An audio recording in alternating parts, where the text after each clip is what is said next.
What's up, GoCo, and welcome to episode 394. This week, Zack, Alyssa, and I are looking for recommendations of video game nonfiction literature. We also have a few suggestions of our own. In news, we have a trailer for Sonic Origins, and Tales from the Borderland is getting a sequel. You'll also hear me talk about my time with Rogue Legacy 2, which so far is everything I'd hoped it would be. And also, Zack played Star Wars The Force Unleashed on Switch, and it was not. This is The Gaming Outsider. Greetings, programs, and welcome to episode 394 of The Gaming Outsider, a video game podcast with a focus on our incredible community. It's Sunday, April 24th. I'm your host, Scott Clark, and joining me are my friends, Mr. Zack Parkerson. What's up, man? Don't call it a comeback. I was here the whole time. Dude, I missed you. I missed you guys. It was weird when we logged on to this Squadcast meeting to record this. I was like, man, I really miss these people. Aw. Also joining us, Miss Alyssa White. Alyssa, how are you? I'm good. I'm glad to see my number one weeb friend back. Because I'm completely ignorant when it comes to anime, so... Yeah, I like how you had to have Alyssa record the Japanese titles for the new games last week. She offered. I just wanted to do it. Yeah, I wanted to. I would have liked to hear Scott suffer. I was going to. I had full intention, but... if you would have messaged me telling me, hey, let Scott suffer, I would have. I appreciate that. So, Zack, I know you're probably chomping at the bit to call us out, because we made a big error on last week's episode, and we should probably correct it. Oh, is this he's already mentioned it to me. Yeah, me too. Is this when I texted you that you are fools? Yes. It was just because, so I do listen, apparently, in case you doubted me. Oh, no, I figured you did. But you guys are talking about Amy Hennig's new game, and you were talking about, wasn't it called 1313? Yeah, it had something to do with Boba Fett. And that was a game. Although you made it sound like Boba Fett was hunting you, but you were actually playing as Boba Fett in Star Wars 1313. But that had nothing to do with Amy Hennig. Oh, okay. She was making a game called Star Wars. It was codenamed Project Ragtag, and it was the heist game that Visceral Games was making, where you're I think you're committing heists against the Empire or something like that. Right. Sounded awesome. Sounded right up her alley, especially, but had nothing to do with Boba Fett whatsoever. I have no idea how I crossed those wires. In my mind, they were the same game. Maybe because they were both high-profile, canceled, third-person action shooter Star Wars games. Maybe. I could see how you got there. It's just, what a snafu, guys. Come on. Yeah, I apologize we messed up. To Zack, and I apologize to our audience, but yes, that was not the same game we were talking about. You should apologize to Amy Hennig. I would love to. We're sorry, Amy. If you ever listen to this. She's listening. Please come on our show and let me apologize to you, in person. Exactly. That'd be great. I'm also sorry, Zack, for, saying the M word. Right. Yeah, that was unfortunate. Gear gated is the only term. M as in Michael, just to be clear. Oh, no. Oh! No. Gear gated. No, yeah. I meant the video game genre. Yeah, I tried to call it gear gated. I did try to call it gear gated. No, you redeemed yourself after the 1313 snafu. You redeemed yourself later on by calling it gear gated. But Alyssa was all ready to just Metroidvania. Ugh, Metroidvania. It's just it's gross even hearing it. Well, Zack, you've been gone for 3 weeks now, so let's talk about what games you've been catching up on. Anything interesting? I mean, honestly, not a great deal. I have been getting through Final Fantasy X more here and there, and that continues to be excellent. I don't really have much more to say on it other than it's great. The Sphere Grid is way more complex and interesting than I remember as a kid. As a kid, I probably thought it was too complex. Mm-hmm. But now I'm like, it's interesting that you can take your Orin, who's a heavy hitter, and if you could just move him around the Sphere Grid correctly, all of a sudden he's got Blizzaga too. I haven't played it, so I don't know what you're talking about. Well, it's nice. Well, it's nice that you can cross the skills, right? Like normally that would only be the Black Mage character could have that. Mm-hmm. But if you use the grid correctly, you can make Yuna, who's a summoner, do that, and that's cool. And then I've also been playing Babylon's Fall more, which has some insane plot twists.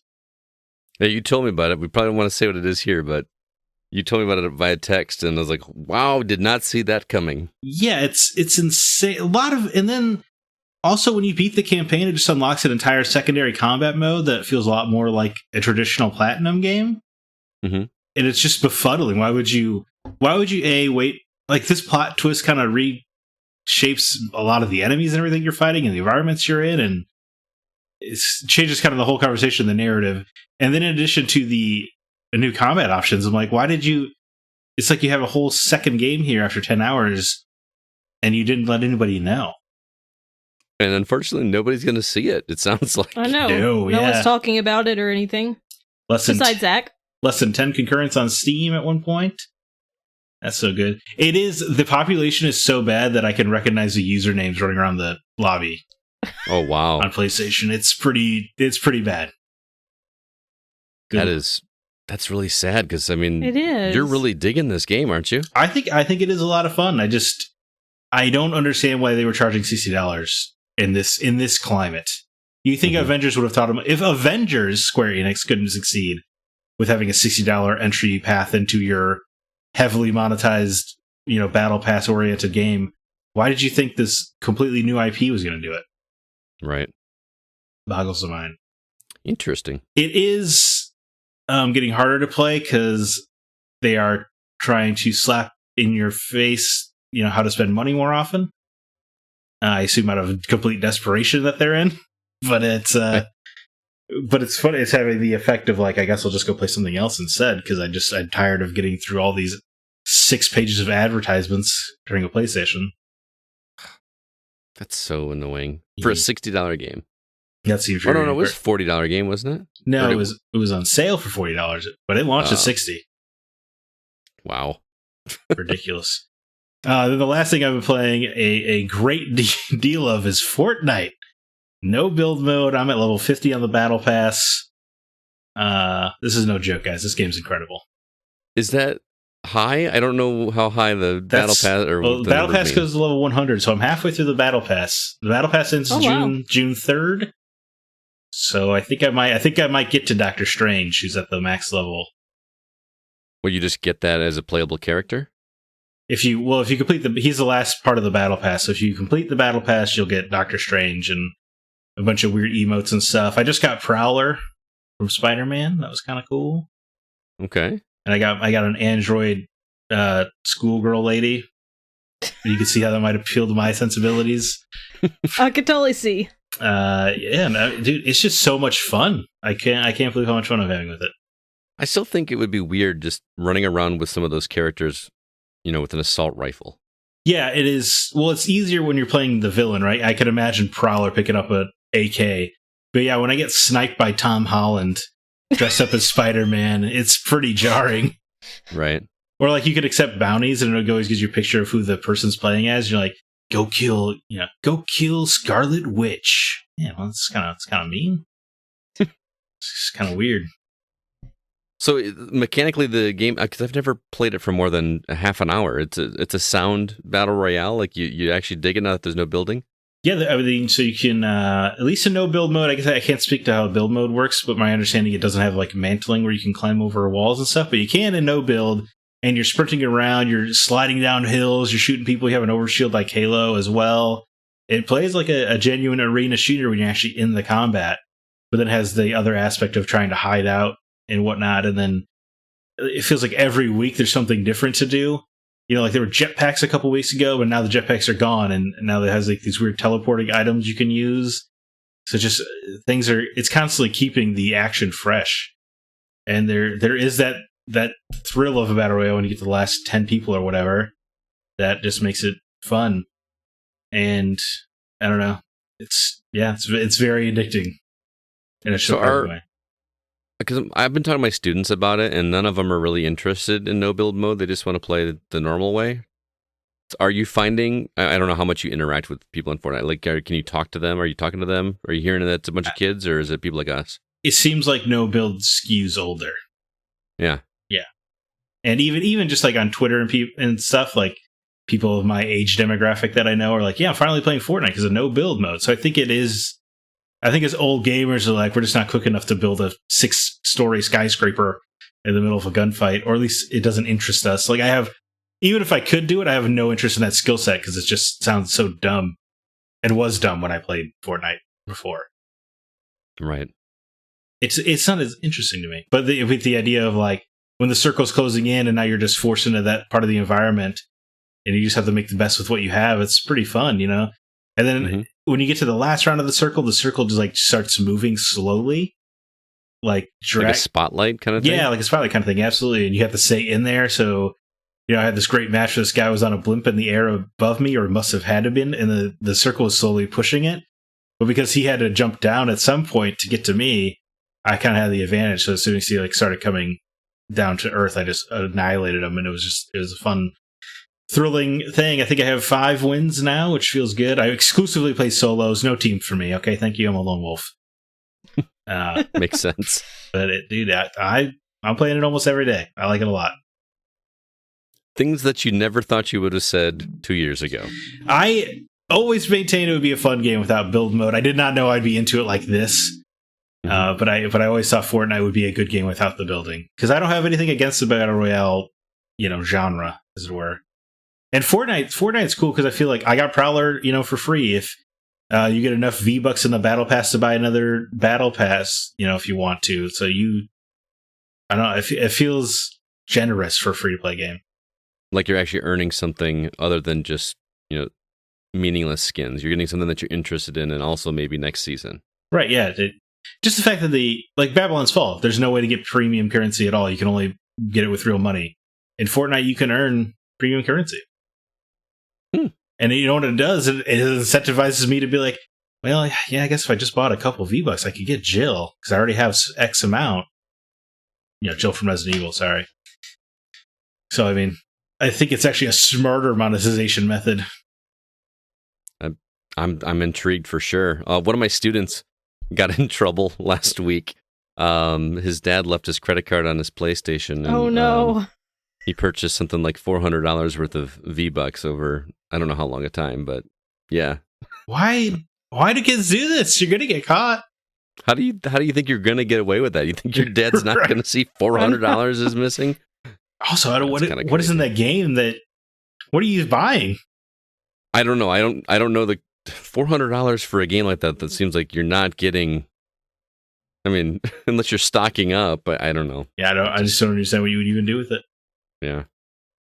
As for me, I have been chipping away at Blast Brigade, which I talked about last week. You said you listened, Zach. Did that game sound appealing to you at all? It sounded like you would have a lot of fun with it. Man, I genuinely think you would like this one. I am getting, not in the story beats way, but in terms of like some of the puzzles and mechanics, I'm being reminded a little bit of Iconoclasts. I knew you were going to say Iconoclasts. It might be the art style. But now you got me, though, because now I'm intrigued. Dude, it's a game, because if you heard CB talk about it last week, he's like, it's okay. And well, first off, he got to like the first boss, which the first couple bosses or first couple sections of the game are very easy, which is kind of what drew me into it, because I was like, I can just kind of blast through this game.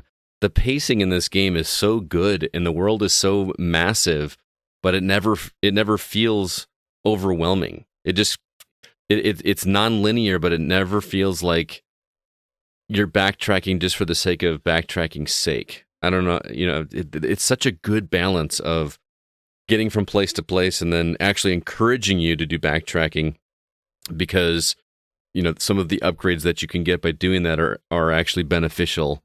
Not just, some of them are health upgrades, but I just got an upgrade, which is a game changer. Because you remember how I talked about how the bosses are a little, like, I wish their HP bars were just a little bit less. Mm-hmm. That winds up not being an issue for me later on, because I just got an upgrade, which is an upgrade I've never gotten in a game like this before, where if you get hit, it takes away, 1 heart. But as long as you don't get hit for another 10 seconds, that heart automatically replenishes. Oh. So it's completely changed my strategy of bosses. If I get hit, then I'm concentrating on doing is dodging until I see that heart get replenished. Then I go back on the offensive. And it's just been a game changer for me, and that's awesome. And the bosses are so clever. It's not just shoot the guy and dodge, which is a lot of it. And it's a lot of pattern memorization and remembering how to react. But then there are just little things that you have to do based on the character that you've got, because there's 4 different characters that you have.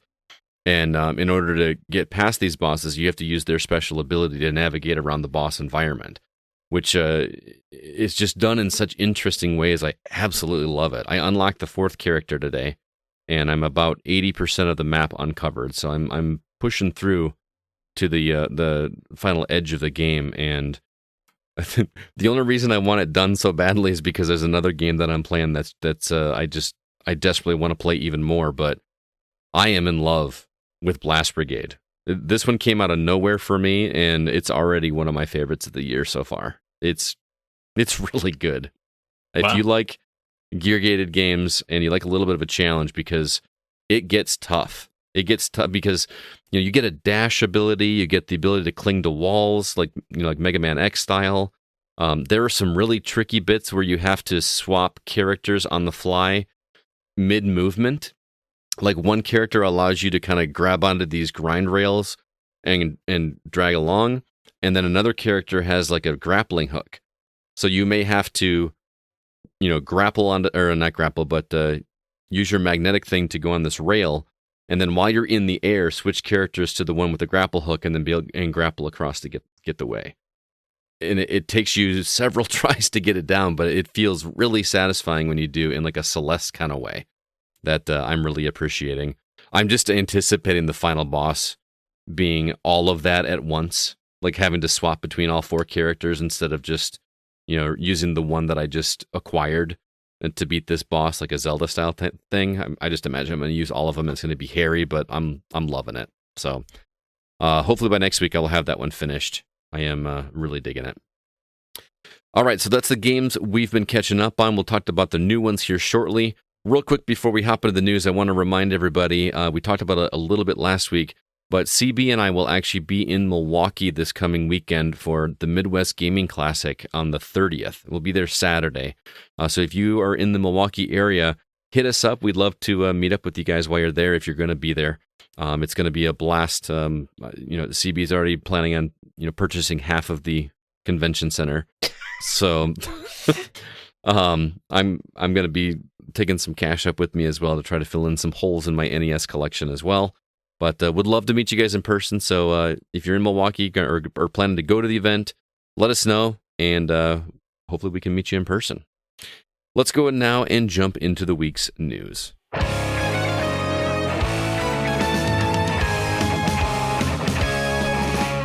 Just a heads up, we are recording very early this week. Like I mentioned at the top of the show, it is Sunday.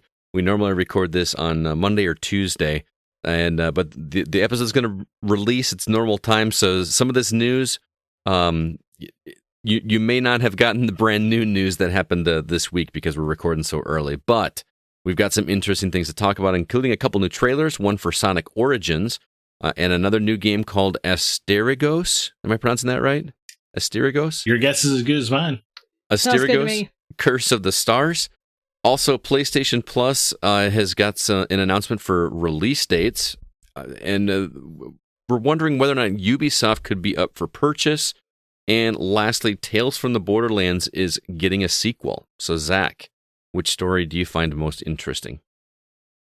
I think the Asterigos game looks really sweet. I just want to call attention to that. But what? Well, it's just I was referring to the conversation we had on over text. You're like, I'm so it's just another Souls game, but it looks rad. I said it looks rad, even if like every time I see Souls combat now, it has gotten to the point where I just kind of have to roll my eyes.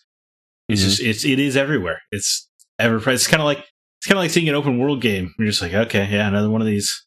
Mm-hmm. It's hard to muster up the excitement. It's going to be funny in like 2 years when like linear games make a comeback and we're all excited for them. Right. I mean, we're kind of there. Yeah. Well, yeah. Us on the podcast are getting there, but I feel like at large people, it's going to happen at some point. But anyway, I think this one does look really cool. It's got an interesting art style. Yeah, if you guys can, the art style. If you guys can figure out how to spell the name, it's worth looking up. It looks more, even though the combat is the Souls-like formula, it seems more adventure-y, puzzly, like a traditional Zelda would be to me. Mm-hmm. So that's exciting because we don't get that from Zelda anymore. No. So you got to take it where you can get it. But so I just wanted to call that out. Okay. Alyssa, anything on here looking interesting to you? Tales from the Borderlands getting a sequel because I adored that game when it came out, and I did not realize it had been so long since it came out. I feel so much older now. 2014. 8 years ago. It doesn't seem like that long. It really does not seem like that long ago at all. Just so funny, and just being in that universe with new characters, it was just such a blast, and I can't wait to go back. Yeah, what's intriguing to me is that it's going to be created in-house by Gearbox and published by 2K. So that's because the last one was Telltale, right? It was. That's what prevents me from getting excited. Oh, you think they're going to mess it up? Well, I love Tales from the Borderlands, and I hate Borderlands. So that's a good point. The team that makes Borderlands, so it could be more Borderlands-y than like Tales from the Borderlands was genuinely hilarious. The finger gun segment, of course, we always talk about on the show. Yeah. But it's or even like your nerdy buddy takes off his shirt at one point. It turns out he's ripped. You know, I remember that. Yeah, it's a pretty funny game and it had kind of very endearing characters, and I especially like that. You know, like the main guy didn't end up with the main girl; he was actually into her sister, kind of thing. It was interesting dynamics, and Gearbox does not do interesting dynamics, and it's actually quite the opposite of funny. So it's hard to get excited. Well, I mean, just because they're developing it doesn't mean they're writing it. They could be. I didn't see anything about who's writing the story. Fair.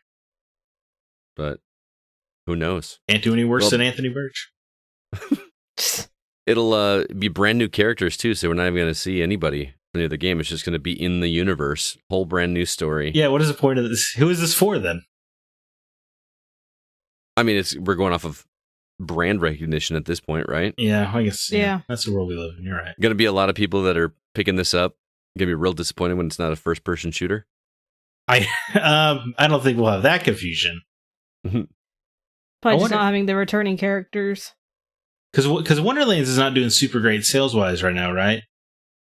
I haven't seen the numbers, but a lot of people that I talked to are playing it. No, so. yeah, no, and I know it's supposedly quite good. It was just I'm just thinking like in terms of the brand as a whole, this feels like an interesting choice for Gearbox right now. And it's coming out this year. Like that's allegedly. I saw the little eyebrow raise there, Zach. But yeah, they said it's coming out this year, so we'll see if that happens or not. But I want to talk about this Ubisoft thing. I know that this is kind of speculatory at this point, but man, everybody is talking about this. At least where I've been looking, there's just all kinds of talk about Ubisoft being up for purchase, but apparently it's just very, very early. There's nothing formal. There's no bids or anything. A couple companies, Blackstone and KKR, have been, quote, studying Ubisoft, but there haven't been any serious negotiations. Ubisoft, doing the PR thing, said they won't comment on rumors and speculation, but amidst all the speculations, Ubisoft's stock price went up 15% on Friday. And how do you pronounce the guy's name? Is it Guillemot? Guillemot? Guillemot, yeah. Guillemot said Ubisoft is not looking to sell, but would entertain an offer to be acquired. Yeah, I'm not looking to sell the Gaming Outsider, but I would entertain some offers. There you go. And everybody's talking, already like, who is Microsoft going to pick up Ubisoft as well? In my opinion, there's no way that's going to happen. They're already struggling with the Activision Blizzard thing and it being a monopoly, so them taking on another giant like that just doesn't even seem plausible at this point. No, yeah, I'm with you. No. There's no way. I mean, because if they try to do that, then it would also, I feel like the trade commissions would be like, you know what, shut both acquisitions down then. Right. Yeah. Because that would threaten that, and then they would risk losing Activision and Blizzard, which I think will be really good for them. It's not worth it. I could see Nintendo picking them up, honestly. Could you imagine Ubisoft games exclusive to Nintendo from here on out? I feel like if somebody acquired them, it would have nothing. It wouldn't even be one of the platform holders. Yeah. Oh, you mean like EA or something? I mean like AT&T or something. Like something just completely outside the realm that we're thinking of. So it really wouldn't affect us as consumers. Right. Just a changing of hands kind of situation. That would be my assumption. Yes. What about you, Alyssa? I think that would be I just lost the words. No, sorry. A correct assumption. Let me say that. Because I do think it's hard to believe Sony or Microsoft would purchase Ubisoft. That would have to be a huge, huge acquisition. I'm just tired of it. I'm tired of acquisitions. Right. Yeah, I am too. But to your point, yeah, Nintendo, I think, would make a hilarious amount of sense because they have the Rabbids games and was it the Starlink, Star Fox campaign and stuff. Definitely precedent. Right. But to your point, Alyssa, if we had told you a year ago that Microsoft was going to purchase Activision Blizzard, you probably would have gone, that doesn't make any sense either. True. And here we are. You know what I mean? Like it's kind of crazy. So it's weird. I don't like the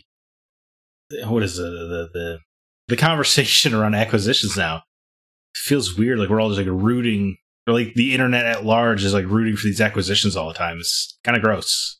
Well, I mean, console fanboys are going to do that because they just want their champion to win, and of course, my favorite's gonna do this big thing, and it's awesome for my company, but it sucks if the other one does it. Then it's bad, right?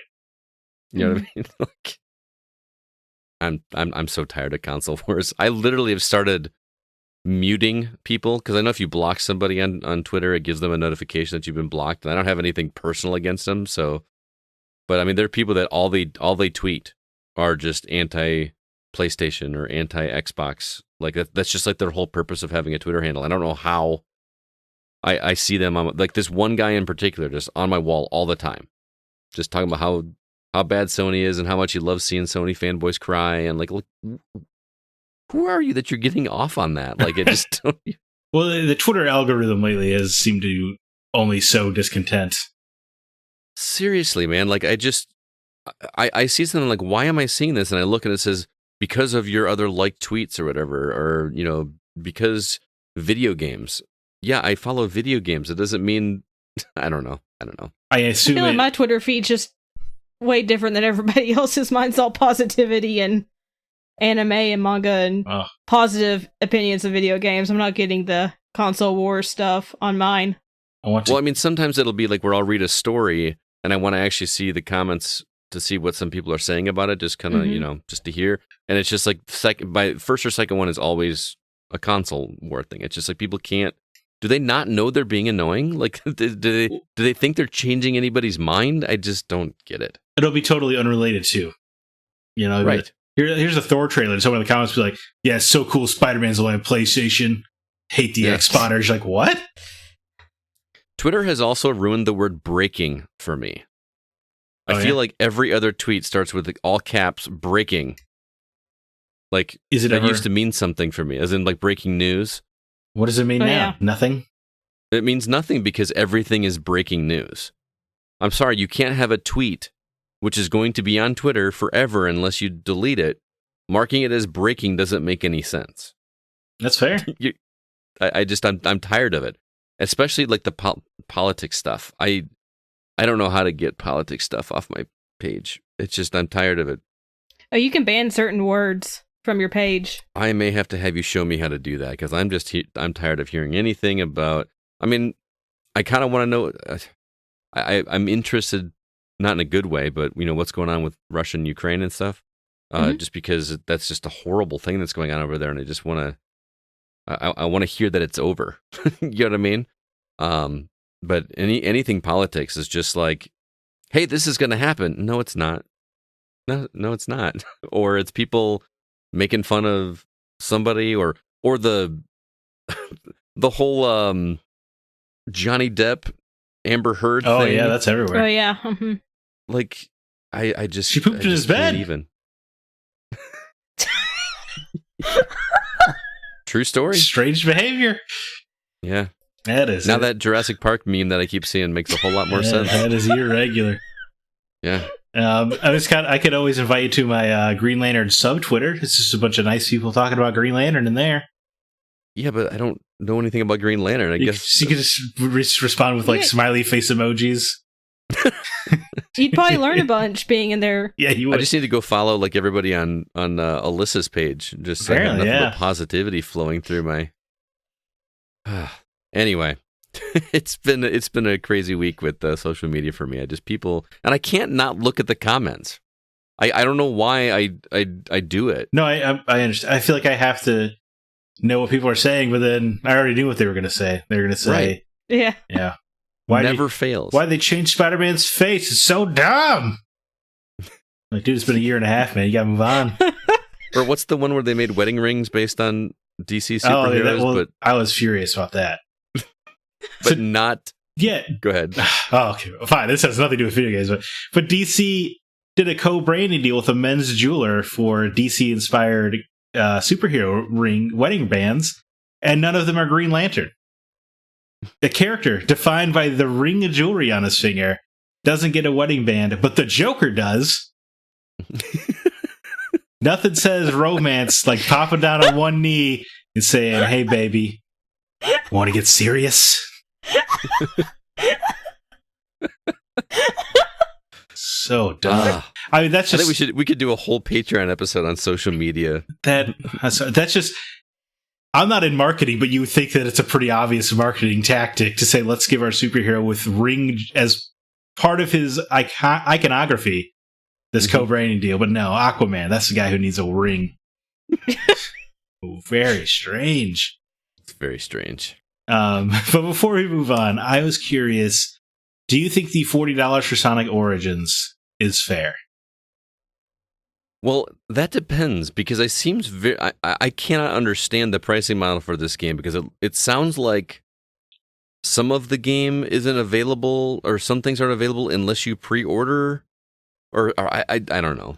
Well, in the pre-order chart they put out, which is always a great sign for a video game when you need a pre-order chart, there doesn't seem to be any one purchase that gets you everything. Right.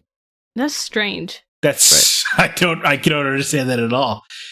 Also, why do you earn coins? Also, for a Sonic game. These are Sega Genesis titles. Why are there pre-order incentives anyway? What do you mean? Because a re-release of a bunch of Sega Genesis games. Like, why would there? What would you? People buy it, right? But the games have been out and completed for 25 years. Mm-hmm. Like, in order to... But you get to play as Knuckles in Sonic 1 and 2. Well, you could do that on the Genesis. If you had the little... where you connected the... Yeah, Sonic Knuckles, and you put the card on top or whatever. Like, that's a good point. Nonsense. Anyway, I was just curious because, like, the Cowabunga collection has, like, 13 games in it for $40, or, the Mega Man X collections were, $20 a piece for 5 or 6 games? I was just curious if...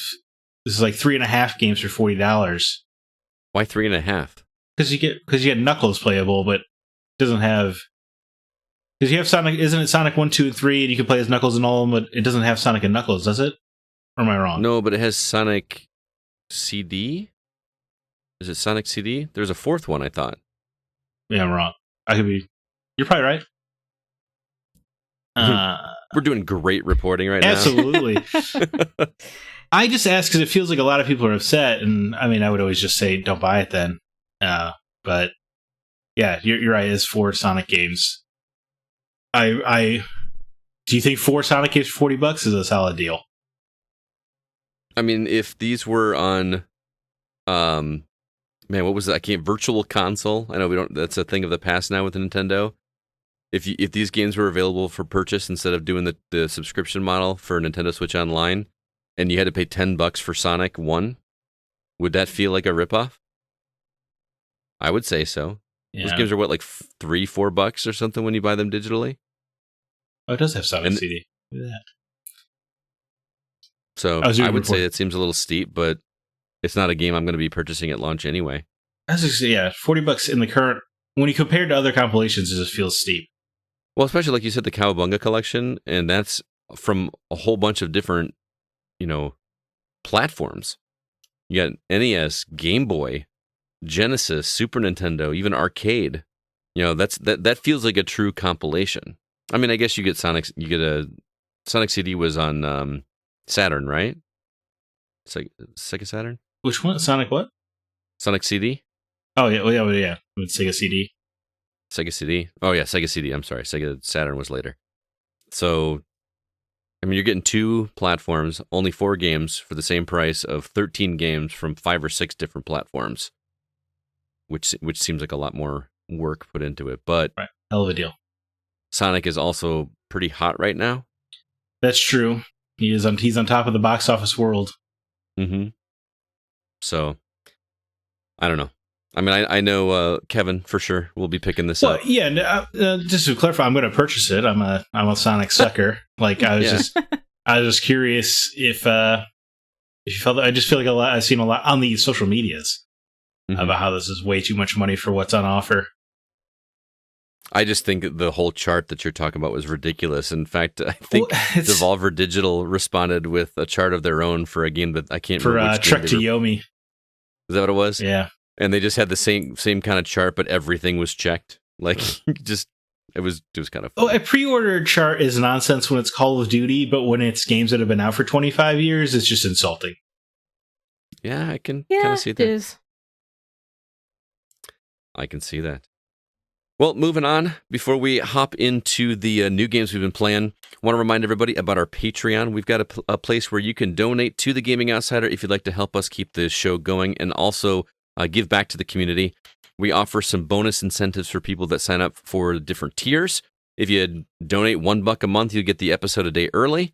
$3 a month, you can get 1 bonus episode, and $5 a month will get you 2 bonus episodes. Right now, we've got our Retro Outsider episode for Star Fox Adventures, our spoiler cast for the Uncharted movie, and our Desert Island Games episode with Mr. Mark Zamansky. Upcoming, Zach and I are going to be doing an episode on Break the Seal for Max Payne 1 and 2, if I ever get around to finishing Max Payne 2. I got distracted with some awesome games. Also, another Desert Island Games episode with YouTuber Snugboy. And then we've also got in the hopper right now a spoiler cast / legacy episode for Sonic. We've invited Kevin, the Sonic expert, to come and give us a history lesson about that famous character and also talk about the film that came out. So if any of that sounds exciting, do us a favor. Head over to patreon.com/thegocast and throw us a couple bucks, and we'll throw you some extra episodes as well. We really do appreciate it. With that, let's go ahead and jump into the new games we've been playing.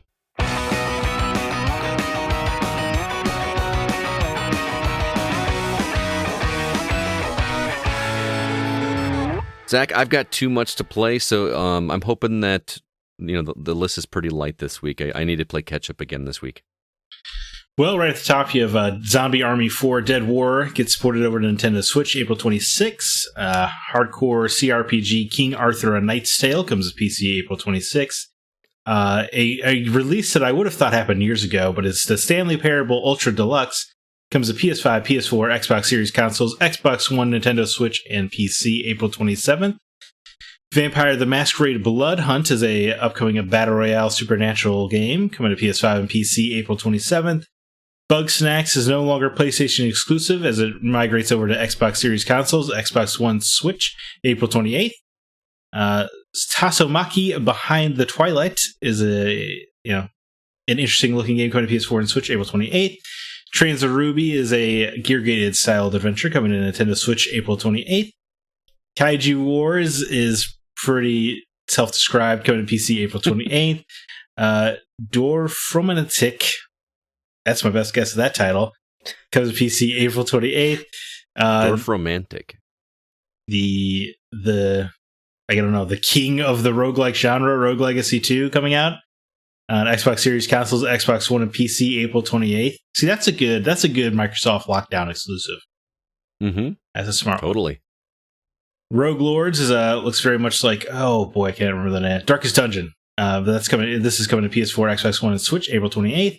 Sherlock Holmes Chapter 1, which came to everything else last year, but was conspicuously last minute delayed for PS4, finally gets released on PS4 April 28th. I would love to know what happened to make just the PS4 version get delayed by 8 months.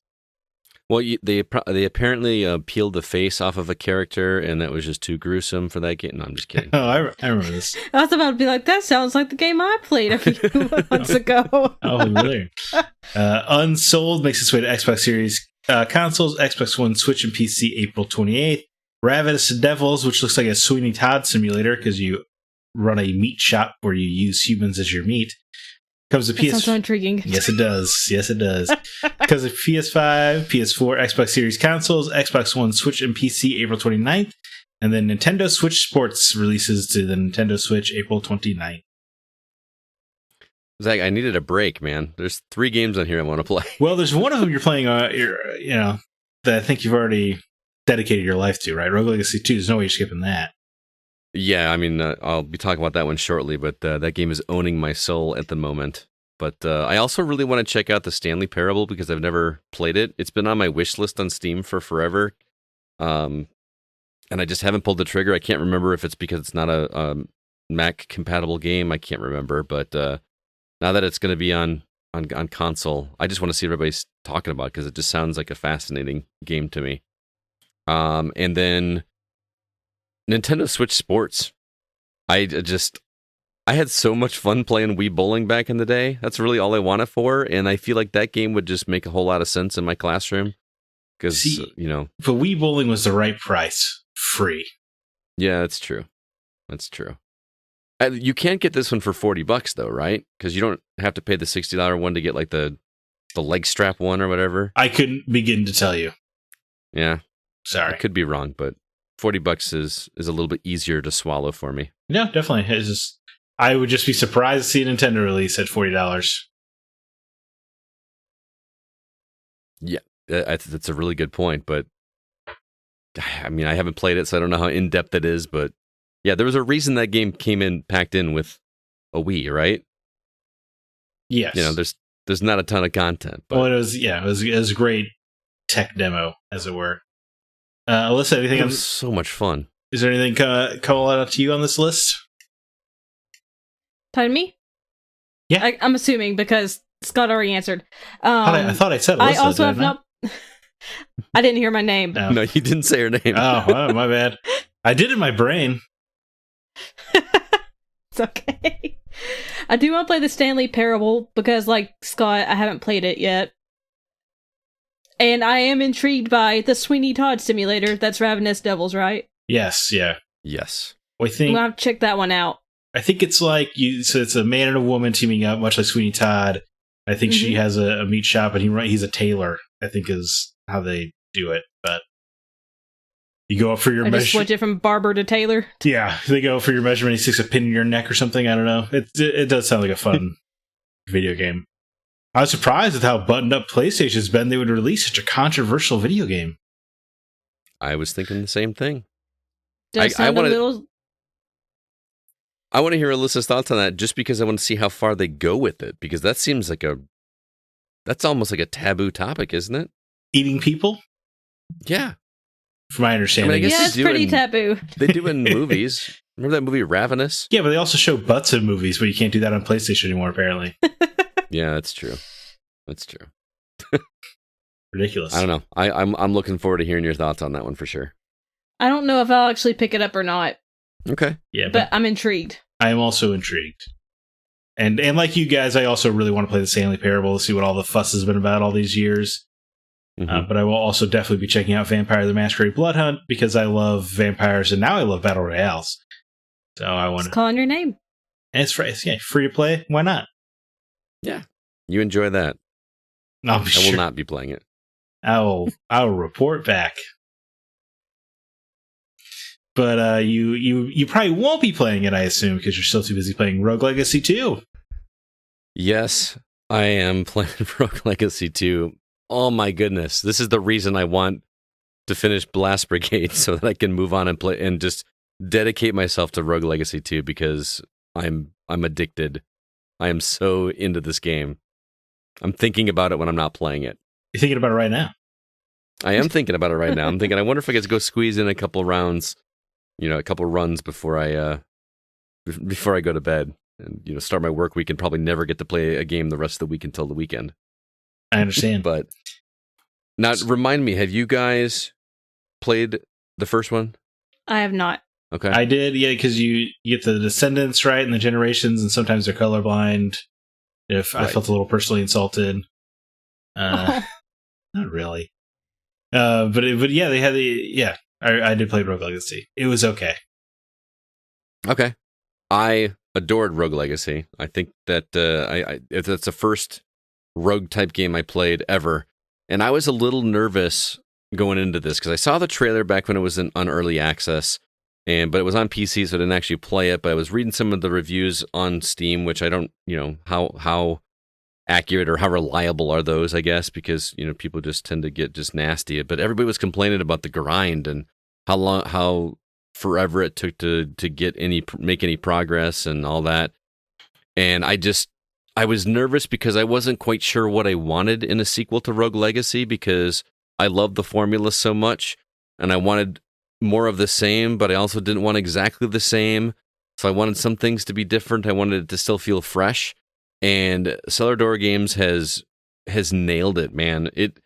They've done such a good job of making it feel like you're still playing. It feels more like you're playing an extension of Rogue Legacy. With updated graphics, they just look sharper and cleaner. Even the music is different, yet it still feels like it's similar in tone. But the things that they've changed to make it more interesting, I didn't think I was going to like, and it's starting to grow on me. For instance, the original Rogue Legacy, you just play as a knight that carries around a giant sword, right? Right. And that's all you have. That's your character based on what heir you chose could be freakishly large, or could be super tiny, or could have these different traits like you talked about. But they've actually included classes in Rogue Legacy 2. So there's, the names are escaping me now, but there's there's a barbarian. No, there's not a barbarian. There is a Valkyrie. There's a character that is an archer. There's a mage, or, like a wizard type character. And you know how when I talk about Children of Morta, and I loved games that kind of encourage you, don't necessarily force you, but encourage you to go out of your comfort zone. This game does that as well. I started playing as an archer character, which normally, me, I like playing sniper type characters in games. I just love, attacking from a distance. But in a 2D game like this, it's a little frustrating because, especially when you're so used to, doing nothing but close combat melee. It was a very weird shift, because the game also doesn't let you shoot in the air. So you have to be actually on the ground in order to shoot, which doesn't sound like a big deal, but when in the game, it makes I'm huge. surprised to hear that, yeah. Yeah, that's kind of cool. But there's always a push and pull. Like the mage, can cast magic, but the magic actually can go through walls. So if there's something in between you, the character can't get to you, but you can cast magic through the wall and attack him. That's awesome. They do the gear. It feels a little bit gear gated. You know how in the original you could go to those new areas, but you just were so overwhelmed you could go there, but you just couldn't get very far because the enemies were so difficult. Now you're actually gated with these special items you have to have in order to be able to get, in order to traverse the level. So you actually can't even get into them until you find some item, which is new to the series. So that's different. There are these bonus levels. That's not the right terminology, but you get transported to a realm, and they're called trials or something. And you're basically, it feels like training, like you're learning how to the controls, because there are some new controls as well. But you get some kind of reward at the end that gives you an item that feels important. And not in a stats way that you don't like, Zach. I know you hate games that it gives me a +3 to my dexterity. Right, or plus 2.1% critical hit damage. Right. It's nothing like that. It is, it's an actual item that will allow you to communicate with these crystal balls that you find throughout the castle. That, if you click on them at the beginning of the game, it just says, you hear 1,000 voices, but none of them make any sense. And then once you get that item, then you can actually hear them. And they'll give you hints on how to progress. It's it's really interesting. They've done so many different things. There's a dash now.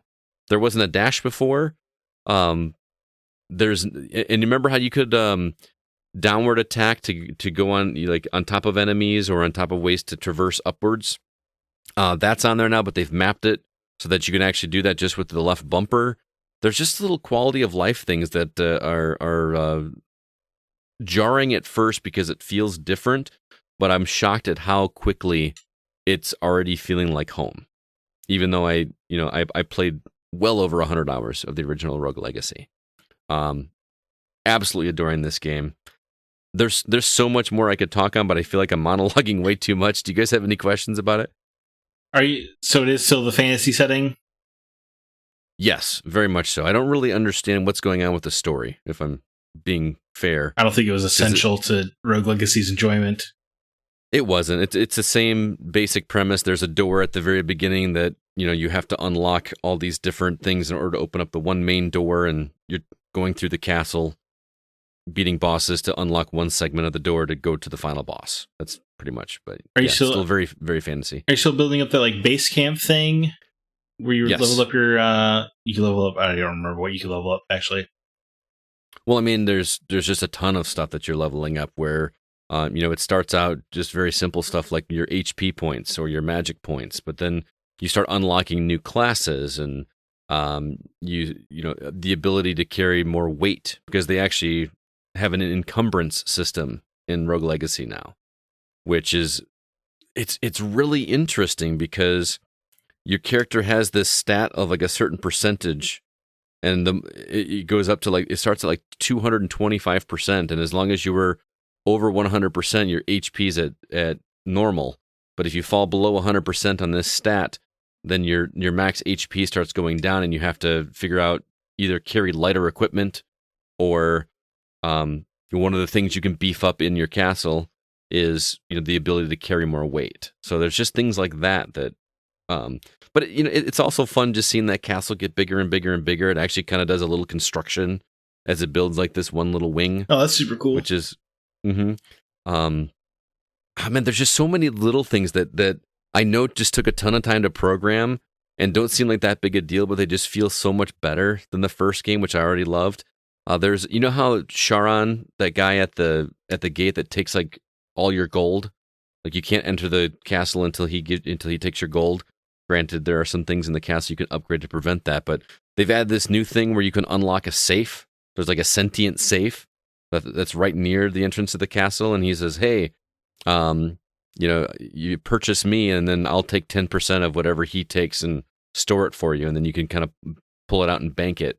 I can hold up to 1,000 coins, or 1,000 pieces of gold, so I assume you can make that number even bigger as you keep going and going and going. It's awesome. I'm not very far. Again, I just kind of dipped my toe in, got to the first boss, but I haven't struggled this hard with the one more run thing in so long. I mean, struggled like because you have to talk yourself out of doing one more run? Yes, because it's just so easy. Just because the way the game does it, it almost feels like intentionally so. Like when you die, instead of putting you into the hub area as it has you choose your character first. So if you're trying to quit, when's the right time to quit playing? You know what I mean? Like after I've done my leveling up, or do I leave it sitting at the character select thing when I'm trying to figure out which area I want to do? That doesn't seem right. I've got a character select thing. It's like the Hades loop for me. Like as soon as you get done leveling up, you're like, well, now I want to see what this new stuff can do. Then you end up doing a whole run. Well, plus they do this really cool thing to kind of make it even more intriguing. All those characteristics or traits that were in the first game, this one they don't tell you what the trait is until you've used it once. So at the beginning, all these things are just question marks. You don't know what the trait is, and then you just click on it, start the game, and it tells you what trait you unlocked. And then next time as it goes, if that one cycles through again, then you will see it.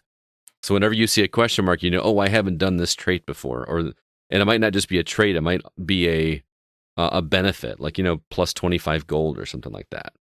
I'm really digging it. Oh, they've added items there were some items in the original that you'd find something like the one that stuck out to me was the Sonic one, where you find a little emblem that looks like a spinning Sonic, and it makes it so that if you ever get hit, all your gold just like scatters around the room. Oh, like rings.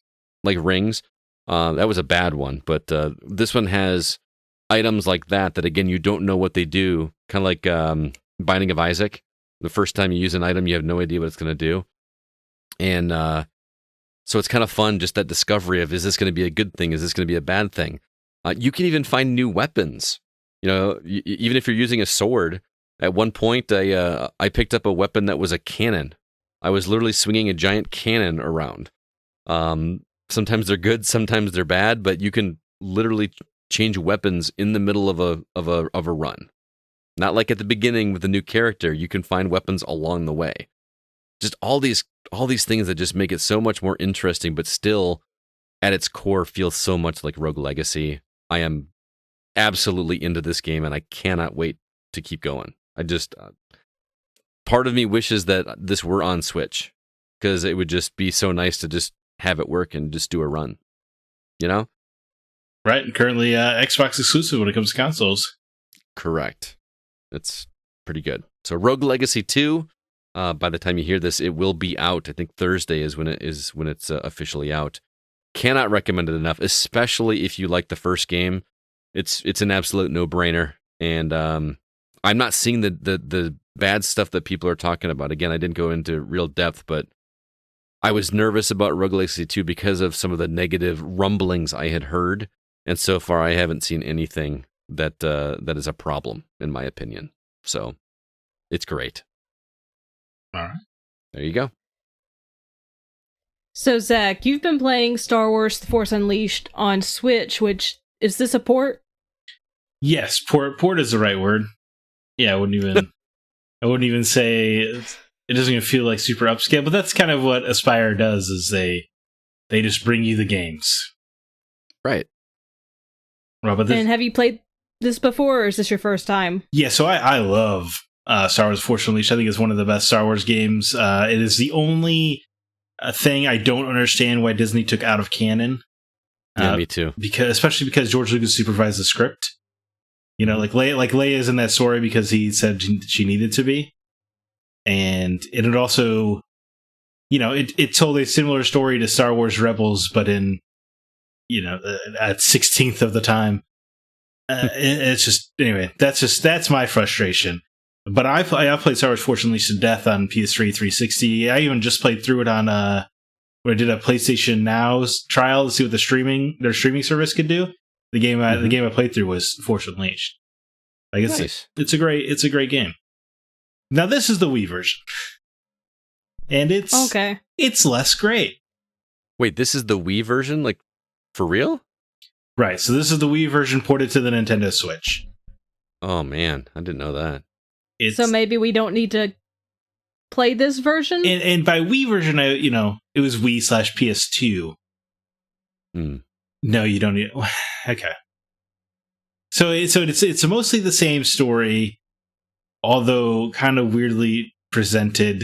It's generally the same story, but you do have some new story sections in there. Like you go to the Jedi Temple on Coruscant a few times for some reason, and there's like there's some weird subplots in some levels too. Like you're fighting a bounty hunter guild, but just kind of gets in the way of the story that should be happening. And I should preface this is coming from the perspective of somebody who has played the game, probably 50 times on PS3 and 360. So literally, literally, like when the game came out, I took the day off of school, biked down to GameStop, picked up my copy, came on home, beat it in one sitting, ate, and then started playing it again. Wow. Like I'm a big Force Unleashed advocate. And I played through it once. I've never played it. I loved it. It's really good, guys. And it's got Sam Witwer. So beautiful. I love Sam Witwer, though. Oh, it's great. I also saw your tweet that he does not hold his lightsaber backwards in this version. Yo, this is a criminal offense. We gotta get this right out of the way. I don't understand this. I assume it's because it has motion controls, and maybe it's like like Link's right-handed in the Wii version of Twilight Princess or whatever. So I feel like it's supposed to be that way. It's a little bit closer. to what it's like. But first of all, I don't hate Scott's idea that he mentioned last week on the podcast, where he's like, maybe you just need to hold the Switch remote backwards. Mm-hmm. That would have been fun. Or also, I don't think it would have been that jarring. But you know what is jarring? Seeing Starkiller, whose iconic pose is his lightsaber going backwards, having it just straight forward. Nonsense. That made him awesome. That was like when that came out, I was like, I've never seen a Jedi or anybody hold a lightsaber that way before. Why did I never think about it? This is rad. And it makes it cool when you're fighting the Jedis and they have their lightsabers upright or whatever, and you do the lightsaber locks, right? That happen all the time. But you kind of have like an advantage because you're pressing down on them, you know? It feels cool. It does feel cool. Now, is there like a title screen of this game? Is he doing that pose, like the backwards pose on that? If there is one? I didn't notice if that's the case. That would be really funny. Because, I don't know, it just seems such disservice to the character. Yes, and that's kind of indicative of this product as a whole. It is just the watered down version of Force Unleashed. It like for instance, you know, like the iconic Star Destroyer scene where Starkiller rips a Star Destroyer out of the sky with the Force and crashes it onto a planet. That's just a cutscene. Mm-hmm. What? Yeah. That sounds lame. That's what we're talking. I mean, granted, there wasn't a ton of gameplay in there, but it's still... But you had ownership of it. I was going to say, you were still keeping the Star Destroyer on course with the analog sticks. Right. It was still freaking cool. Was cool. But that is not the case. And so the story is presented with PS2 graphics, which is just weird to see characters that used to have like face texturing not have that here. Especially when it's somebody as handsome as Sam Witwer, of course. It's such a disservice. But you know what's the weirdest like production snafus? Like, so some of the cutscenes, right, are the same as the PS3 360 version, and you could tell they're just using the audio recorded for that. But then sometimes there's because the new story beats, whether you're like say you're on the Jedi Temple or whatever, and the lines delivered are of a different audio quality. What? Because they were obviously took the cutscene voice lines from the 360 versions for the ones that had overlap, but for the stuff that needed new recording, it sounded like they just had Sam Witwer back in like a week and a half later or something, and just had to record new stuff, and you could tell when a line has been added because it is of a different audio quality. It's really funny. That sounds like it would be so jarring. It's not super jarring because there's not an excessive amount of new story, but when it happens, you're like, what? I guess it is jarring, just not. No, it's just that's just like a fun, weird thing to point out. But the game itself is not great. So, so you have the Wii remote is how you attack your lightsaber. It is kind of cool because if you flick it right, he'll swing right. You know, it works in 4 directions. But it's kind of cool. So I guess you can do like light combos with motion controls there. But it doesn't leave you for the same kind. It doesn't leave open the same kind of combos you had in the other versions of the game, where you could like, you know, you would swing your lightsaber and then do a force push, but then you could like chain that into an uppercut lightsaber attack, and then you could like rain lightning down on people. You don't have that same kind of fluidity here. There's like one combo where you can use force lightning on your lightsaber, but otherwise like everything's kind of used separately, and it's not as fun. You don't feel like it's the same kind of overpowered Starkiller death machine. So do you have to play with motion controls? No, you can turn them off, but it was still a game designed with motion controls at the forefront, so you can kind of tell like it. Not using motion controls just makes it feel even more watered down. Mm-hmm. Because you're not even getting like the gimmick of the motion controls. Gotcha. That makes sense. So it's just not. Wow. Now the boss fights. I was going to say they're fun, but I guess really you're just kind of swinging your Wii remote wildly and just popping off some lightning now and again. But the like Super Saiyan Dragon Ball over the top force use that was in the PS3 games or whatever is like even more ridiculous here. So that's kind of fun. I was going to say, in a good way? Absolutely. It's just, I don't know if it's worth getting to. It's just like the frustration with them only doing this version of the game is that like, I would love to have a modern way to be like, yeah, you guys, check out Force Unleashed on Switch. But like, I wouldn't want people to experience Force Unleashed this way. So you recommend just going back to like the 360 or PS3 version? I think they're backwards compatible on 360, I want to say. But they are on PlayStation Now for streaming, but like that would be your better bet. And this is not like, right, like this is what Aspyr does, is they bring you old Star Wars games in a good format, and like they brought exactly the game they promised to bring, which was the Wii version of Force Unleashed. So like, so the port itself is great. Even like it even the motion control QTEs are updated, so it's like you're lining up the Switch Joy-Cons and stuff. So like they put in the work. It's just, I don't know why you put in the work for only this version of the game, which prompted me, of course, to do a little bit of report, like a little bit of journalism to figure out why, maybe. So I don't know if you remember, but Force Unleashed had some pretty advanced technology. Had DMM and Euphoria. I don't know if you remember this at all. Mm-mm. But the idea was that, like, if you sent somebody flying through like a plank of wood, it would splinter and crack like actual wood, and it would be AI driven, so it'd be different every time you throw them into that wood. But what they also had was the Euphoria animation technology, which is what led to the cool things. Like if you force grabbed a stormtrooper, right, and you like dragged him across the floor, he would try to like grab onto a door frame for dear life, or he would grab onto a friend. Do you remember any of this? Vaguely. Again, I played through it once, not 50 times. Fair enough. I remember that. I remember the tech demos that they had of Euphoria because it was just so insane. Like they use it in Grand Theft Auto as well.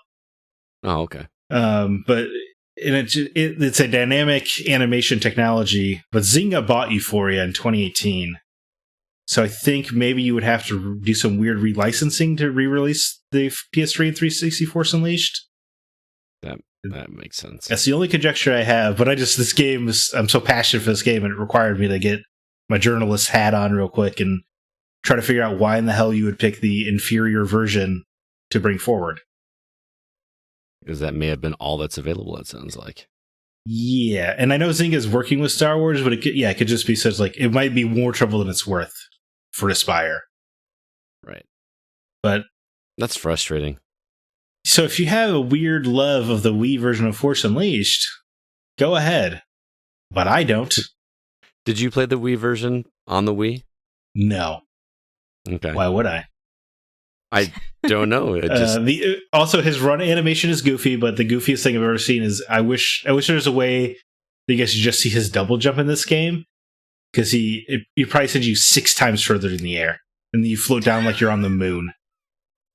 It's laughable as hell. I'm just trying to picture somebody running with 2 lightsabers upwards. Well, he's only got one in the first game. Oh, he does only have one? He didn't get the 2 lightsabers till the sequel.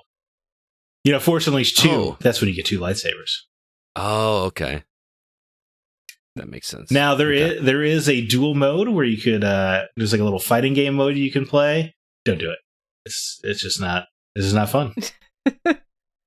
Which is sad, because Star Wars Episode 3 Revenge of the Sith game had a fun little fighting mode, and it was kind of dumb fun. But this is just like you're just waggling a Switch Joy-Con, hoping that it hits the other person. Not a lot of depth.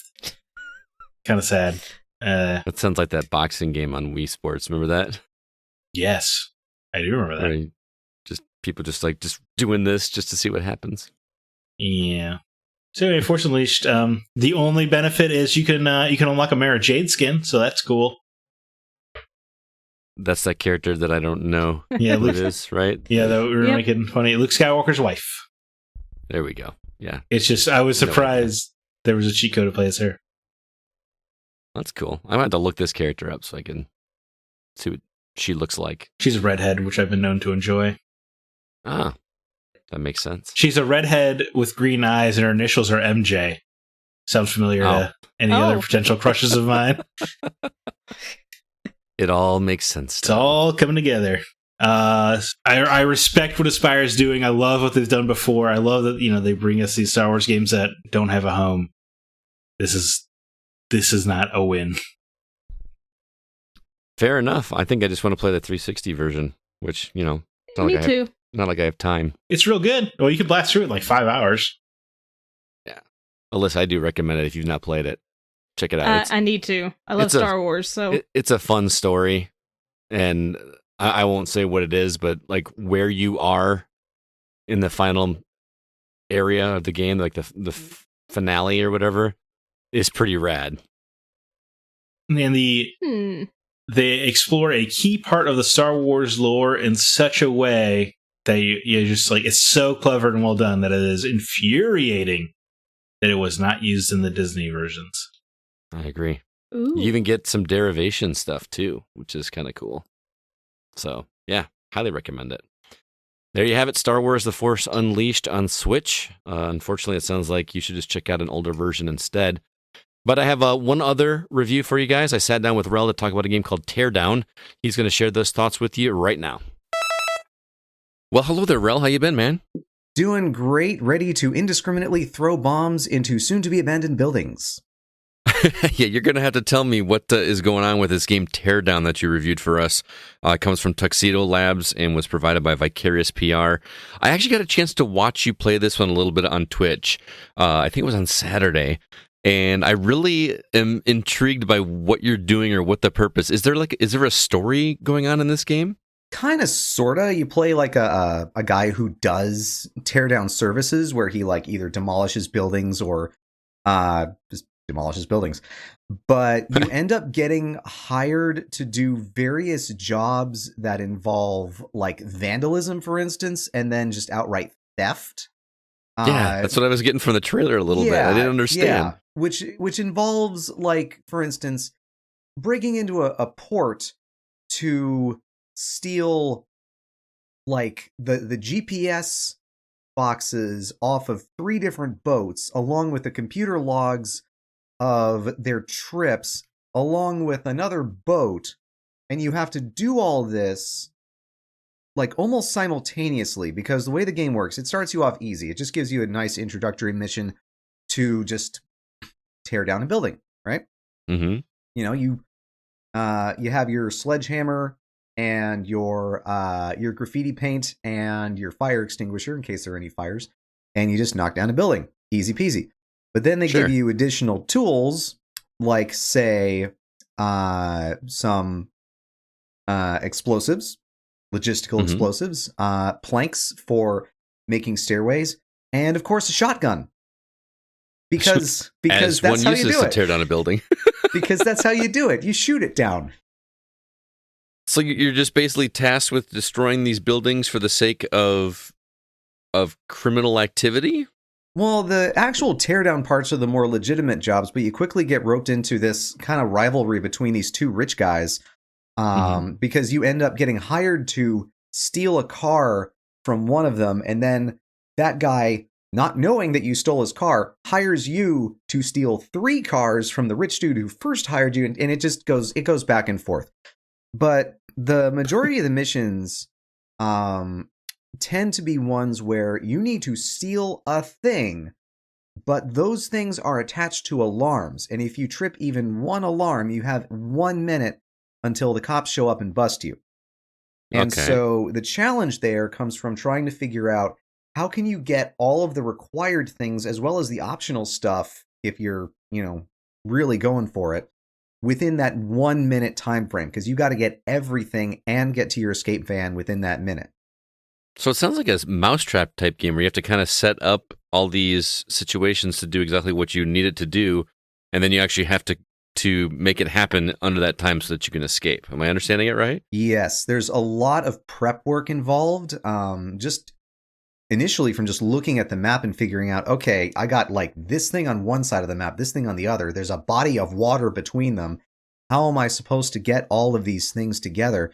And so you have to set it up in such a way that these things are easy to grab, easy to bring to the extraction site, and then easy like to get into your van and just go. Okay.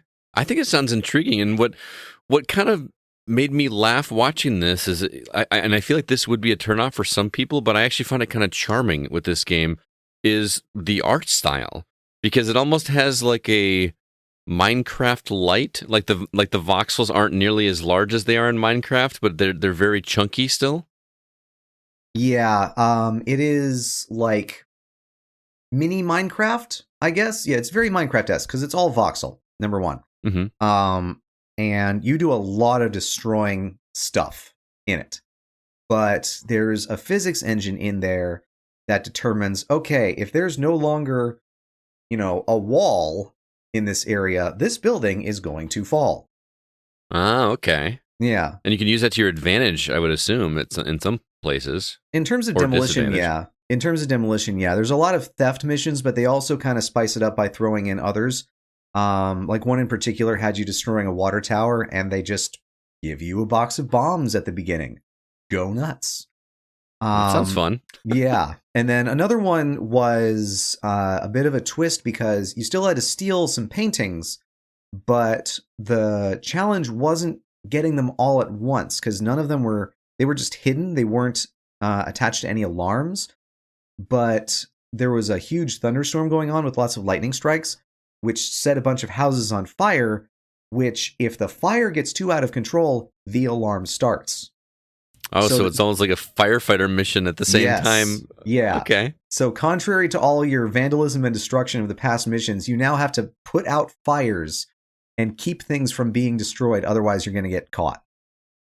That sounds like a really clever game, because when I saw the original trailer, I just assumed it was a pure destruction mayhem type game. I think the game that I compared it to when I was watching you on the stream was Blast Corps. Do you remember Blast Corps? Yes. On Nintendo 64, where you're just like destroying buildings to make this missile thing go through, and strong feelings. It looked like there. that, but you like that game too? Yes. Oh man, I have so many good memories. I think I 100% of that game. By the way, it's one of my. Sure. It's one of my. That was my childhood.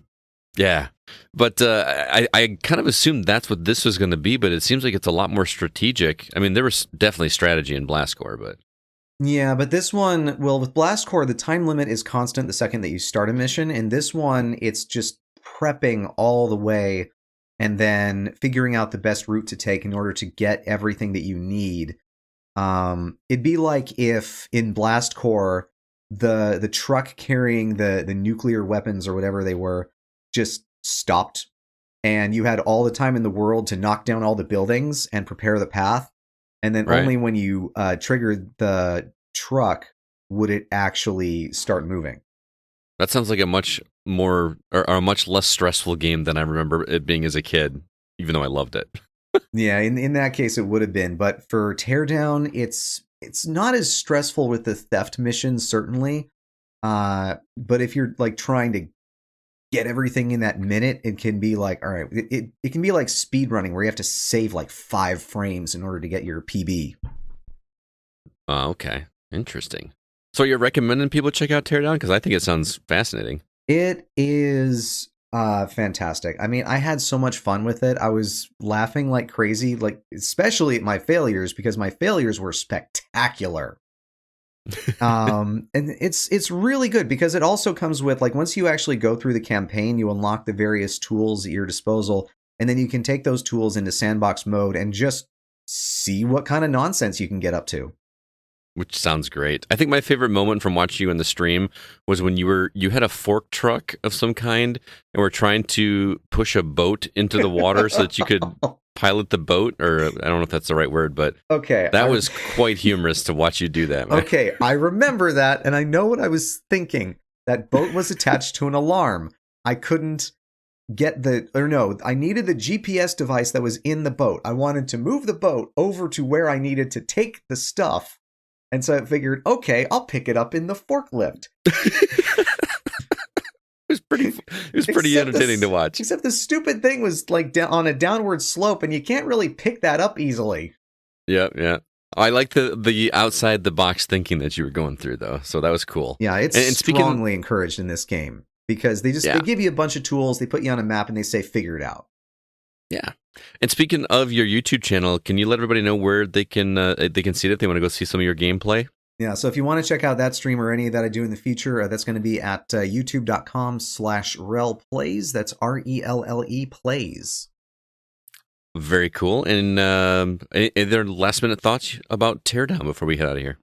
Let's see. Currently available on Steam for $20 American. Really worth your money if you enjoy just the cathartic feeling of watching buildings fall down. Sounds good. Well, Relle, it's always a pleasure, man. Thanks for stopping by, and really appreciate it. Thanks for having me on. We'll catch you next time. Thanks so much, Relle. Appreciate you stopping by to talk about that. Want to remind everybody about our social media outlets. We've got Facebook at facebook.com/groups/the GoCast. Some new members over there: Danielle Burns, Ben Durbin, and Sky Phoenix. Welcome to the community. Also, our link for the Discord server is in our show notes if you'd like to come join an awesome community. They're actually doing an MLB The Show League. Some of the guys there, Matt and Cy and Newman and Chris Owens, are doing a league with a bunch of guys, and they're having a lot of fun with that. Also, if you get a chance, drop us a review on whatever podcast platform you're using. It does help us get the word out about the podcast. And also, our website is thegamingoutsider.com. That's where you can find all of our episodes as well as all of our written content, including new reviews for Agent Intercept. That was done by Sean. And then also Alyssa's review of Cat Cafe Manager. Be sure to check it out. Again, it is thegamingoutsider.com. Let's go ahead now and jump into our From the Outside In topic.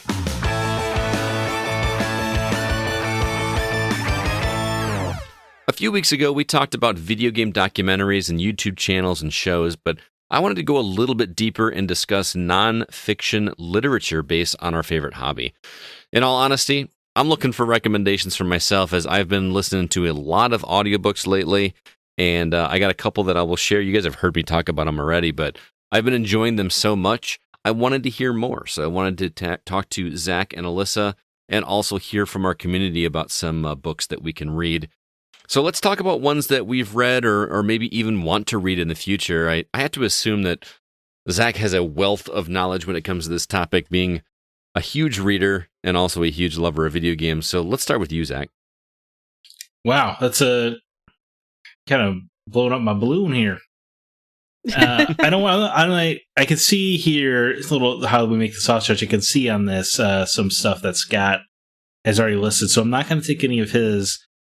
So I'm going to highlight Third Edition Books, which is a book publisher out of France, and they do a lot of in-depth, like hardcover, 200, 300 page books about probably 300 plus pages books that are just like about one small topic, like. They have Metal Gear Solid, Hideo Kojima's magnum opus by Mehdi El-Kanafi, Nicolas Corsair, and Denis Brousseau. They're all French names. They kickstarted a lot of their games, a lot of their books translations, because they're all written natively in French. So we don't have all of their books, but they're all pretty interesting. Especially if there is a game franchise you care about, they almost certainly have a book on the topic. And it'll go into like development history. It'll go into publisher interactions, like what the sales were, how the culture responded, and then it'll like kind of go into an analysis of the game's themes and plots as well. So it kind of runs the whole gamut. First, it's The Strange Works of Yoko Taro from Drakengard to Nier Automata by Nicolas Tersev is where I learned that Drakengard was originally an Ace Combat game. There's an Ace Combat spin-off or Ace Combat competitor. Spin-off where the idea was like, let's do Ace Combat with dragons. Oh, okay. So I guess I haven't played Drakengard, so I don't know if I was gonna say there's no dragons in Nier, but yeah, there is. Everything got kicked off by a dragon. But anyway, but yeah, they have a lot of interesting books. They have a book on Dark Souls. They have a book on they have like 4 books on Zelda. They have a really good one on BioShock, a game I'm always endlessly fascinated with. It's just, and these are translated, you said? I would say most of them are, I think, at this point. Okay. And they have some that are a little like non-game related as well. I know they have a Berserk book I have not read, but they cover interesting topics. There's like what's the name of? I'm sorry. What's their name again? Third Edition Books. Okay. Third Editions. Sorry to interrupt. Oh, you're good. There's an American company that kind of does a similar thing, Boss Fight Books. And a lot of those are one-off books written about a specific topic. Like there's a Star Wars: Knights of the Old Republic book, I think, written by Alex Kane. It's always like it's like a games journalist. Like I think Mike Drucker wrote the one on Silent Hill 2, like basically just writing this huge dissertation on a topic. They have interesting ones like Spelunky's. They have a Spelunky book written by Derek Yu, who created Spelunky. So you kind of get a lot of behind the scenes stuff there. So I mean, there's definitely some interesting stuff there. But the key for me is whether or not these have audiobooks. Yeah, no, none of them. So sorry. No, no, Scott's dreams. I keep trying to look for audiobooks are rare. There's one I think you might like, Scott. Stay a While and Listen. I can't remember the author's name, but it does have an audiobook, but that's about Blizzard's founding. Oh, okay. Yeah, like Stay a While and Listen. Like Deckard Cain. Yeah. So I think you would like that. That's a good book. Okay. I will write that one down. Add it to the queue. I've got a lot of books to read. Yeah, are you guys excited for Cliff Bleszinski's memoir coming out this year? I'll definitely read it, yeah. Intrigued, yeah. Again, it's got to be an audiobook version for me to... I think he confirmed there's an audiobook. On YouTube there is? No, I said I think he's confirmed there will be an audiobook. Oh, okay. I think it actually got delayed so they could record the audiobook. If I'm not, I might be mistaken. I know it got delayed. It was originally supposed to come out in June. Now it's coming out in November. But I thought part of the reason was an audiobook issue. Oh, okay. Did not know that. He's a good Twitter follow, man. Oh, I know. He's entertaining. He's one of the ones that I do not regret following, because he is, and it's fun to read his comments too. He's kind of weeded out most of the jerks, but it's right. Yeah, it's fun. I guess. Did you not have Console Wars on your list here, Scott? I didn't, just because one of our listeners mentioned it, and I haven't read it yet. So okay. That's one that I need to add, especially because isn't the show out? Well, the docuseries? I don't think it's out yet. Or is it? Well, yeah, sorry. Oh, because they're doing a drama series, right?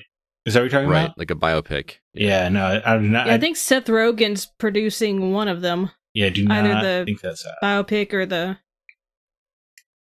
one of those. The documentary series is out. Mm-hmm. But the dramatic retelling, I do not think is. Ah, okay. Yeah, I need to add that one. I actually think I have that one like on Kindle. Like I could actually go read that one, but it's just a matter of sitting down and reading a book I struggle with, but we've talked about that in the past. So yeah, I'm actually really intrigued. You'd think I'd be going for the Zelda one that you talked about from 3rd edition, but honestly, the Metal Gear Solid one intrigues me the most out of those. Honestly. So there is it's more games adjacent. I guess it's kind of like Cliff Bleszinski's book, but there's a book called, I had to look it up, Sex, Drugs, and Cartoon Violence: My Decade as a Video Game Journalist, by Russ Pitts, who used to, I believe he used to work for The Escapist. Yes. And that's a pretty fascinating look into what the games journalism scene was like when it was just a bunch of young men. And you know what I mean? Like the stuff young men get up to. Right. And a burgeoning industry. That's a pretty good one. I don't know if it has an audiobook though, Scott. Oh, man. Come on. I understand. I relate more than ever because my new job is I can listen to a lot of audiobooks now. Right. And I need recommendations as well. All right. Alyssa, did you have any, or have you read any? I feel really bad, but no. I am a huge reader, but for some reason I don't tend to gravitate toward nonfiction. And even though several of the books mentioned I've wanted to read, I've just never picked them up. So I'm definitely going to add some of the books that Zack mentioned to my TBR. Some of the ones that I've seen you list and the viewers list. I'm definitely going to try to pick those up because I got to get on the ball with this. Because I feel like, I don't know, I should get my gamer card revoked temporarily. No, not at all. This is the first time I've got into it with recently. This is not anything to feel bad about.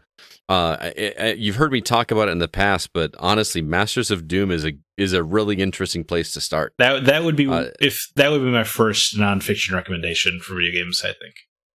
Yeah, okay. Because it's told. I mean, it's told, from third person, but it feels like a story is being told. It's nonfiction, but it feels like fiction almost. Am I describing that right, Zach? Yeah, it wraps you into the narrative of John Carmack and John Romero.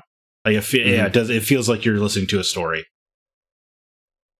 Do you do audiobooks, Alyssa, or do you just do physical? I cannot do audiobooks just because my attention will wander if I'm listening to an audiobook, so I have to have the physical book in front of me to absorb everything. See, I am just the opposite. If I read a book, I get distracted way more, which is interesting. That's a fascinating, but yeah, Masters of Doom, highly recommend that one. The 2 Jason Schreier books, which we've mentioned before, Blood, Sweat, and Pixels, and Press Reset, Ruin and Recovery in the video game industry, both are fascinating reads. One's a little bit more upbeat than the other, for sure, but they're both still really good to listen to. I don't know if this counts. Hyrule Historia. It's not really nonfiction because it's fiction, but you're learning about the Zelda universe. So yeah, I don't know if that really counts, but it's great. It's a great book. I have it on the bottom of the second half of my list because I have not finished the entire thing, but that's one that I want to get back to because I would like to be as educated in my favorite video game series as Zack is because I'm not. But the other ones on my list are ones that I just was looking around and wanted to find other ones that intrigued me, and these are the top ones. Super Mario, How Nintendo Conquered America by author Jeff Ryan.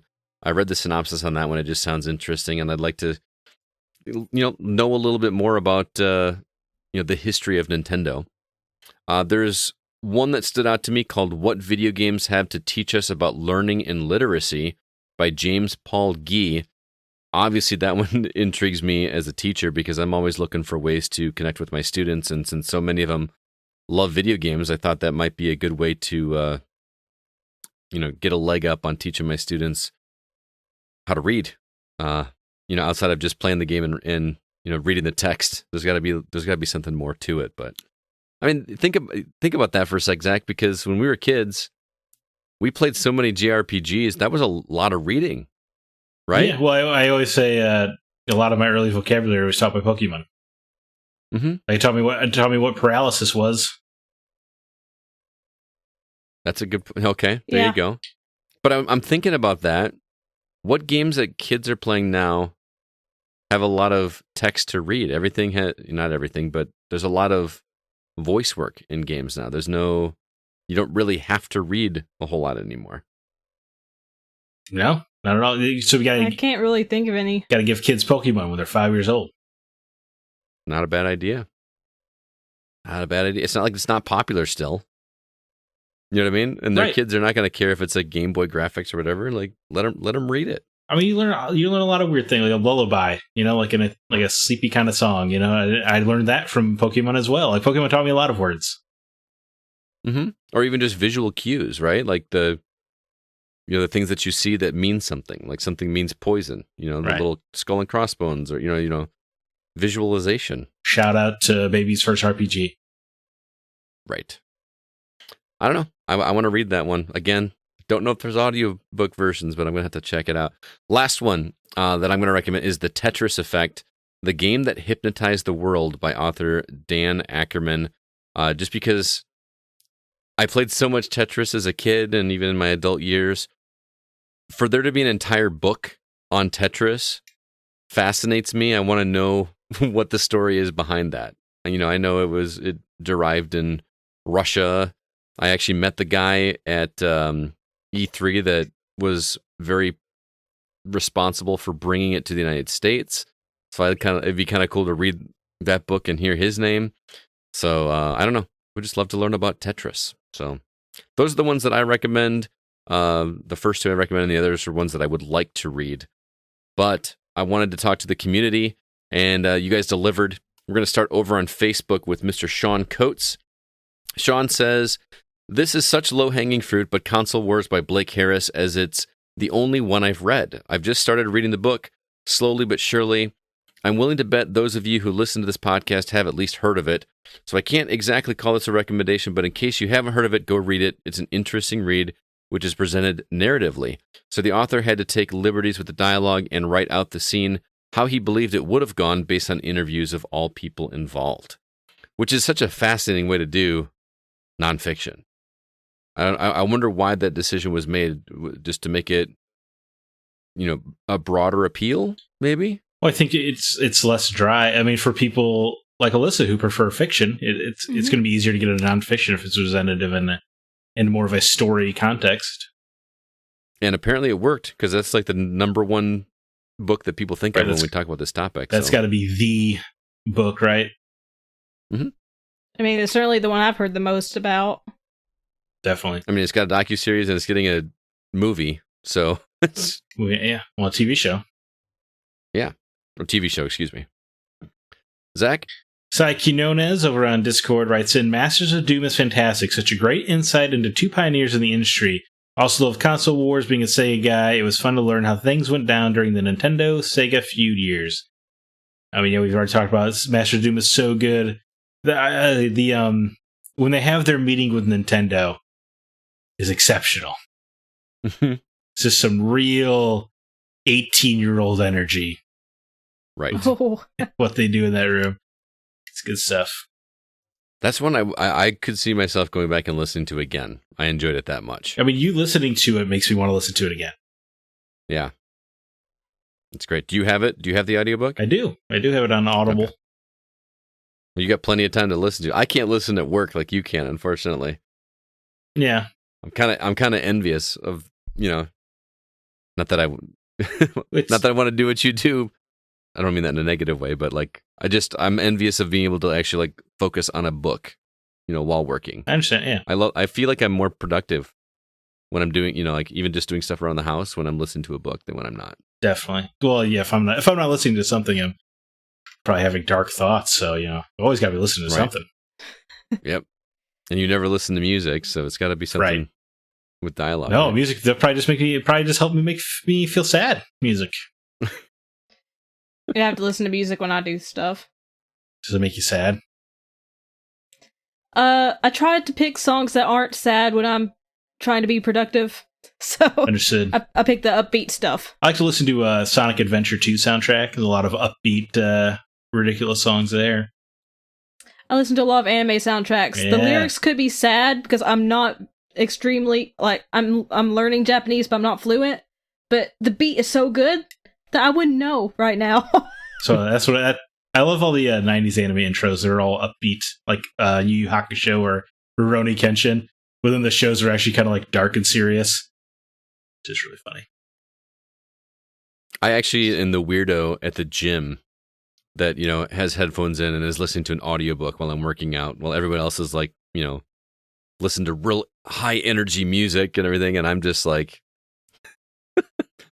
listening to Brandon Sanderson in my ear.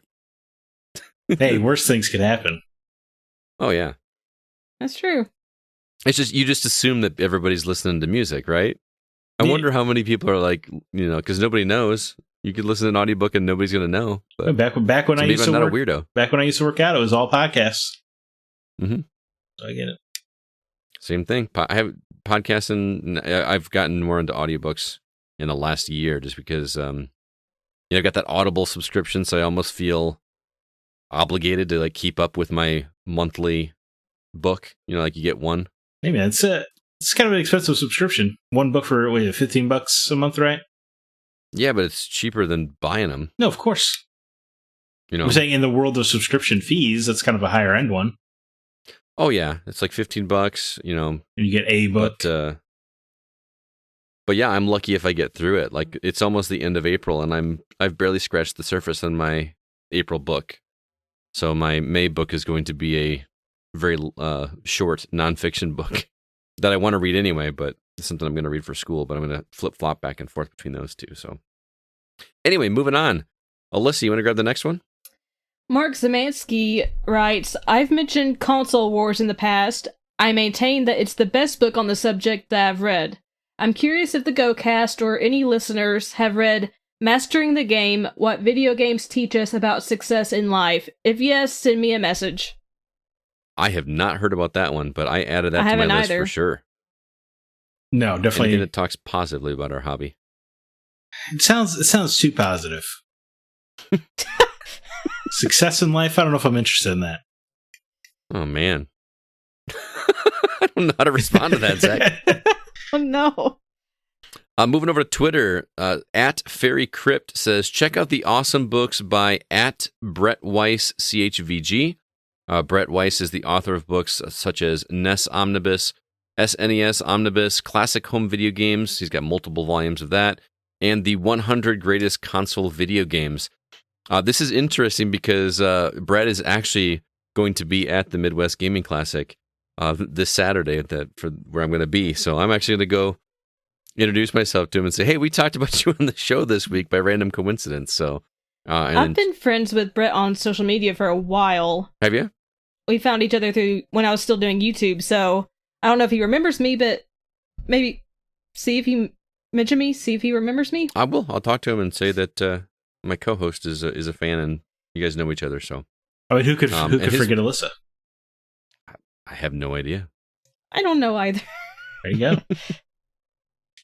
All right, last one is for you, Zach. At Nindy Nation on Twitter says both of at Jason Schreier's books are wonderful. You can read a review of Press Reset on the website. He didn't say that. I said that. But he goes back to saying, around 20 or so stories of how games got made, and the latest book focuses on those that never released or had to be restarted. Anyone who enjoys the stories behind games must read Blood, Sweat, and Pixels and Press Reset.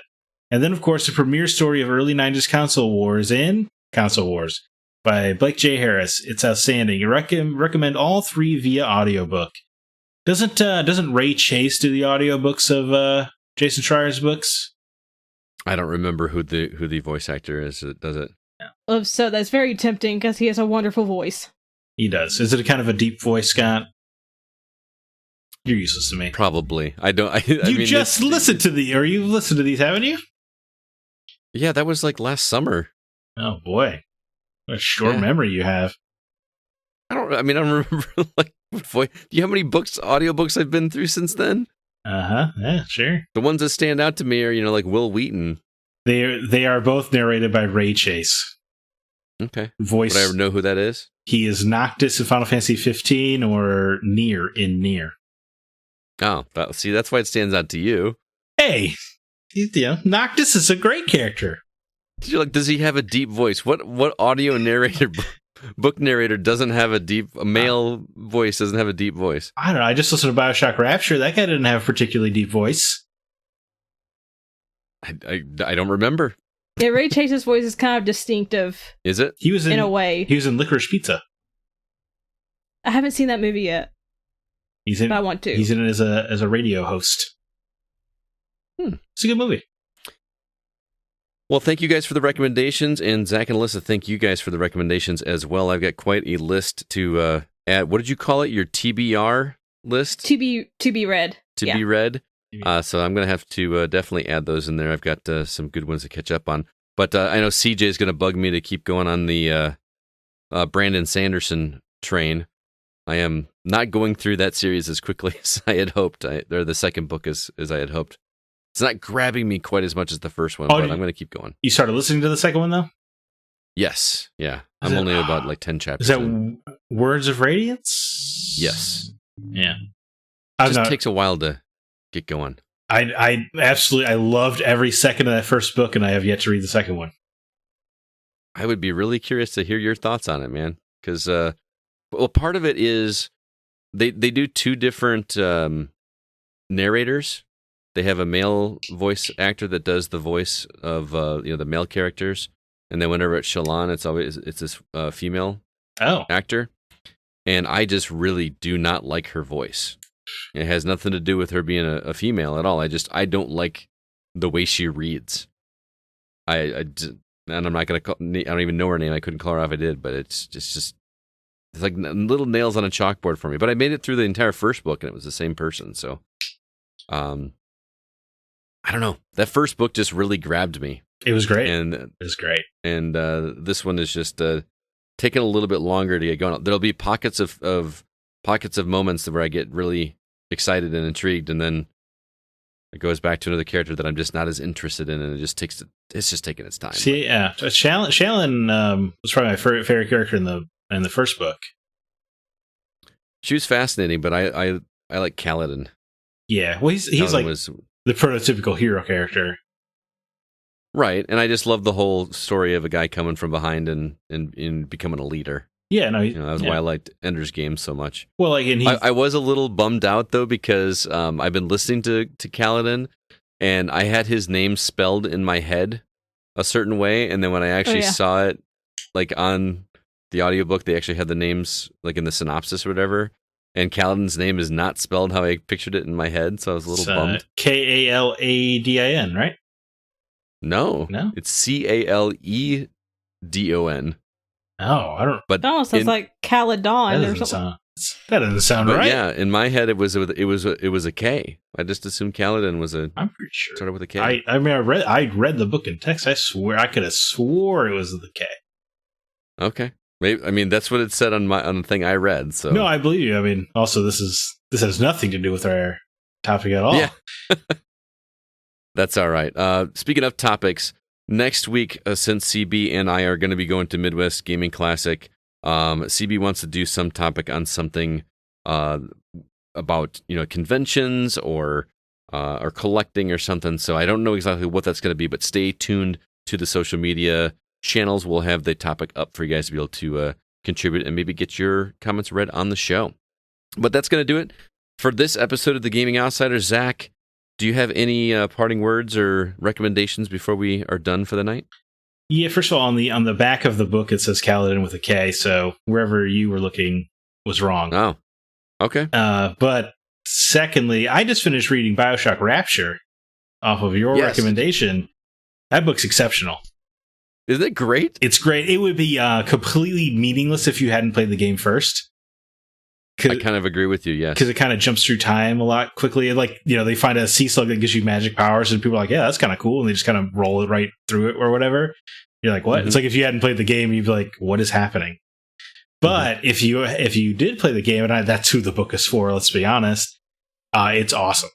It's so good. It just really, it doesn't like give you some kind of new perspective on Andrew Ryan because he's kind of fully explored in the game, but you do. There are times where you're rooting for Andrew Ryan, and you really shouldn't be. Right. I mean, I think before, and this is just me kind of speculating because, it's a fictional character, but I've always thought of Andrew Ryan as a guy that didn't start out with ill intentions. Like, he wanted to build a society free from the oppressiveness of of terrible everybody. Things like taxes and morality. I'm with you. He's not all terrible. It's nice that it also uses plot elements from BioShock 2 in it. It kind of helps make those feel cohesive, which is cool. And there's even a passing reference to BioShock Infinite. And yeah, man, it's really great.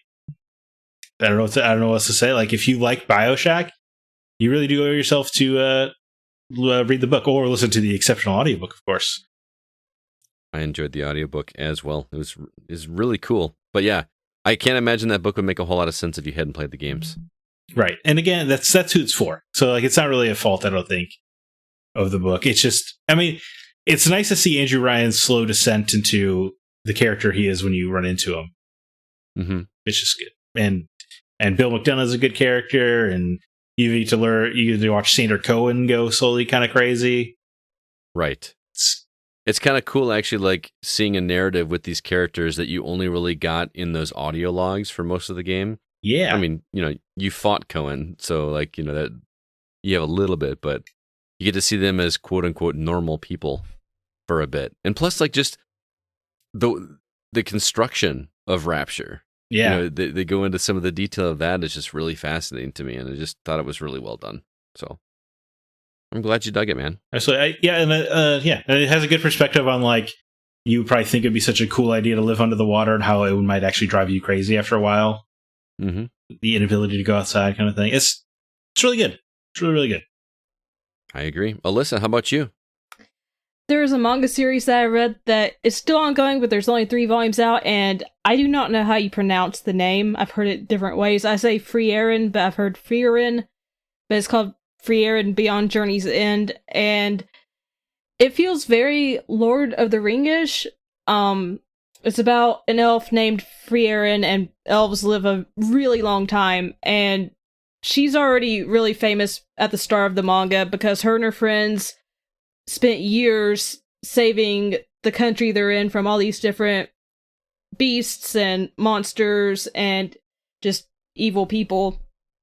But it's really about Frieren dealing with the fact that every member of her party is eventually going to die, and she's going to have to live without them. And she meets new people, and it just explores her relationships with all these people and how deaths affect her, and it's just really well written. The artwork is beautiful. And again, I love that kind of the Lord of the Rings feel to it. So I highly recommend it. It's a manga, but it doesn't feel Japanese, so maybe this could be a good introduction for people to manga, because it doesn't feel weird in that Japanese sense that some people just don't like. It feels very westernized. Okay. That's always very cool. Well, thank you so much for the recommendation there, Alyssa, and thanks for joining me once again, and being both of you, being flexible with the times. I know we're recording quite early this week, but it's always a blast to talk to you guys. And Zach, good to have you back, man. It's good to don't be a stranger. Well, I'm here. I like being here. Yeah, it's a lot of fun. I'm sure we'll talk over text the next couple days, but thank you, everybody, for listening. The Gaming Outsider is produced by Nate Lucas.